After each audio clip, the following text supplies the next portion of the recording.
Do you incubate your own eggs for chickens, ducks, geese, turtles maybe? And how's your hatch rate doing? If you've got a 100% hatch rate, you probably don't need to watch this video, but this is a video that I'm going to show you some tips to help increase your hatch rate. And I'll show you how I take care of my incubator. Cleaning your incubator is a huge part of having a successful hatch. So one of the things you need to check, aside from keeping it clean, if you're having trouble with your hatch rate, is double check that your incubator is functioning the way it should. Because if you have an incubator that's not working, it's not at the correct temperature, the correct humidity, your hatch rate is going to be affected. If you can get that all situated and your hatch rate is still down, then this is a video that might help you out. One of the things that helped me was my first incubator, and if you look back at my video from a while back, I'll put the card up on the corner here for you to click on to watch. But I had an incubator that I spent a lot of money on, at least I thought it was a lot of money, and after a whole number of unsuccessful hatches, I had probably a 10 to 20% hatch rate. It was just horrible.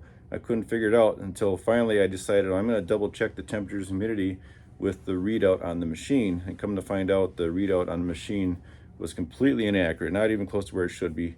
And so I had my own humidity and temperature device to check all that inside the machine. I took apart the machine, found out there's some bad wiring. Anyway, look at the video in the link above and you'll see the problems I had with that. But since then, changed to a new company, different machine, and I've had a lot of luck, and I was surprised the difference that a machine can make. So make sure your machine is working as it should first. As Ronald Reagan used to say, trust but verify. That applies to all sorts of things in life. Never thought it applied to a chicken incubator. I'm not sure if that's what Ronald Reagan was referring to. But anyway, let me show you what I've got. I'm set up in my basement here. I just had a hatch a week and a half ago or so. These are the Bielefelder chicks that I hatched. I kept 5 of the hens and I gave the rest of them to my daughter and son-in-law. So we split the hatch, and these birds are looking nice and healthy. Got their food here, water there.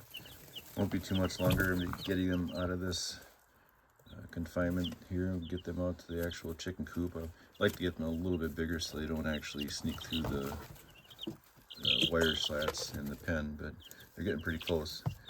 The reason of this video is that it's been a week and a half or so since they've hatched, and I completely forgot to clean out their incubator from the hatch. So that's what this video is about. Let me show you what I've got. So this is the incubation tray. I've already washed it once, rinsed out the water, changed the water out in the sink, and this is my second pass. It was pretty disgusting, but I've got it pretty clean now. Nice hot soapy water to clean this. The whole idea is you got to get rid of that junk to prevent bacteria from growing in there for the next time you hatch eggs.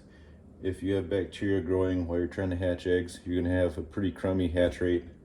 So I like to clean this up really well, hot soapy water. All the parts, components, the automatic rotation trays that go with it, all gets washed up, hot soapy water.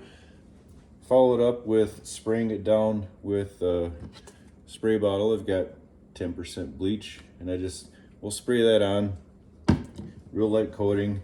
Make sure you do it where there's nothing that's going to be affected by the bleach water, but this is just a 10% bleach water mix. And for those of you who are a little deficient in the math category, that's about this much bleach, this much water. 1 part bleach, 9 parts water, gives you 10%.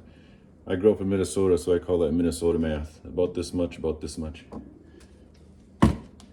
So I got this pretty well washed down and clean inside and out, because I'm going to store this back in a box until the next time. Just sitting in a box in storage gives that bacteria a chance to grow right then and there. But when you get this thing fired up for the next hatch, all the heat and moisture required for the incubation is a perfect situation for bacteria to grow, and it's going to mess up your hatch. This last hatch, I had about a 90% hatch rate. I'm shooting for 100, but I can't complain about 90, so I'll do anything I can to keep any bacteria from growing.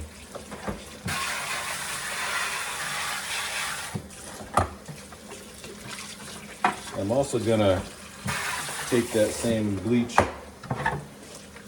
this mixture, and spray down my sink area too, because I also don't want bacteria growing in my kitchen either, especially from how disgusting this thing looked.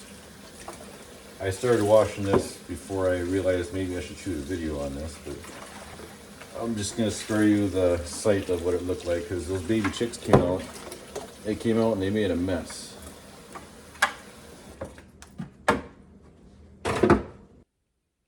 Now you can go online and buy some antibacterial spray or antifungal spray or whatever you can think of that actually is made for incubators, and that's fine. If you feel more comfortable doing that, knock yourself out.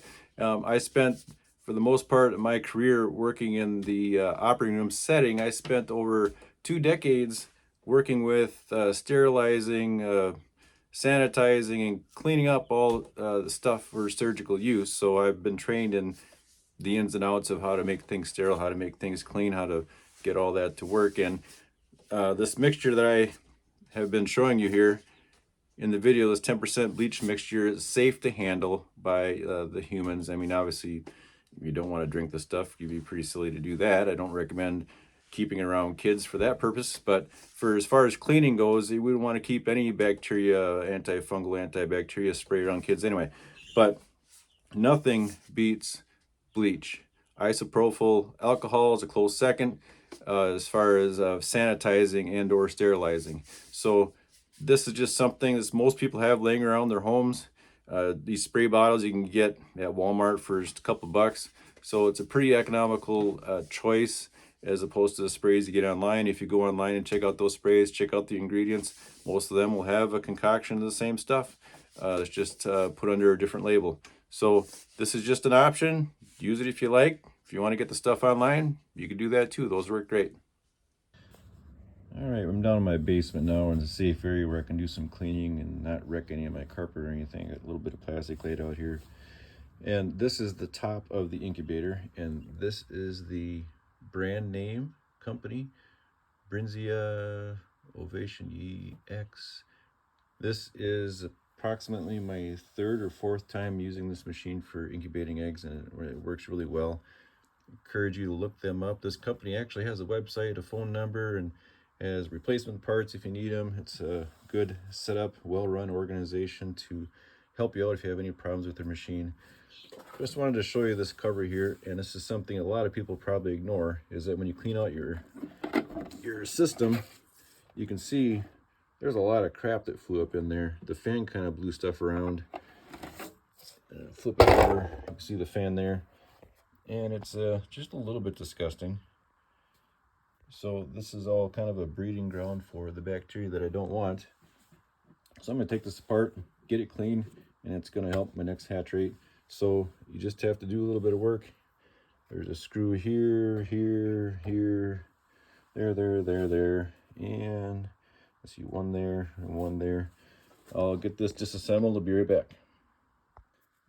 Got all the screws out. This piece just lifts off. I'm going to take this part right back up to the sink since there's no electronics to it at all.